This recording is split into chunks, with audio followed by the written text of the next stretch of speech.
Hey everybody, Pastor John here. Super excited about getting Rooted started this past week, and there's many reasons why I think this is going to be great for our church, but one of those reasons has to do with the importance of prayer.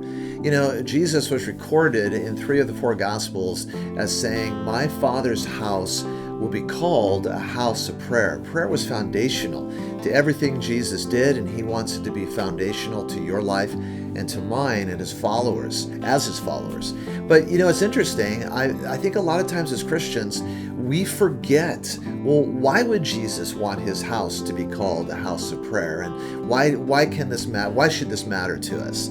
Well, back in the Old Testament, King David was super excited about what God was doing in his kingdom and in his life.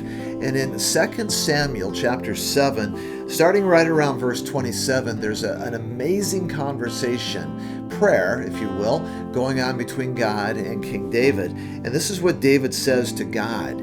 He says, "O Lord of heaven, I have been bold enough to pray because you are God. O sovereign Lord, your words are truth, and you have promised good things to your servant." And then he goes on to say this, "And when you grant a blessing to your servant, O sovereign God, it is an eternal blessing."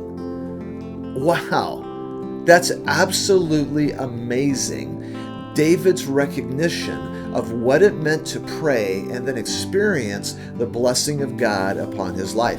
That was spoken or written 3,000 years ago by the prophet Samuel. 1,000 years after that, Jesus shows up on the scene and he says, "Guys, make my dad's place a house of prayer." Here at North Coast, we want to be a house of prayer for the Lord Jesus Christ. And one way I want to help us do this in our small groups is through the use of what I'll call conversational prayers. Have you ever been in a prayer meeting where a guy just prays a book or a long chapter, and you're like, "Man, I'm falling asleep," or "I can't pray like that guy can pray. He uses all the great sounding, powerful religious words." That's not the kind of prayer I'm advocating.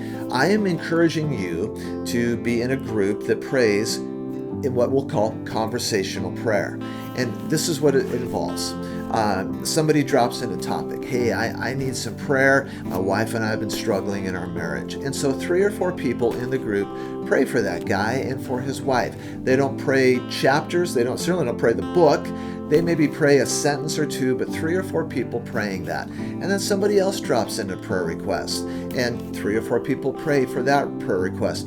And then somebody else does that. And before you know it, in a very short time, you've got everybody involved conversationally talking to God together as a group and covering all kinds of topics, from your marriage to your job to your walk with Jesus, your kids, your grandkids, your health, things at church, the land in which we live, all kinds of stuff.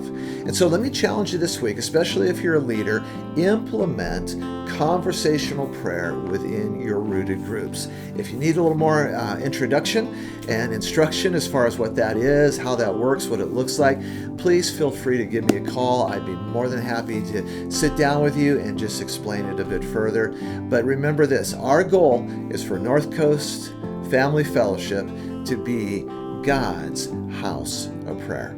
God bless you guys. Looking ahead to seeing you Sunday.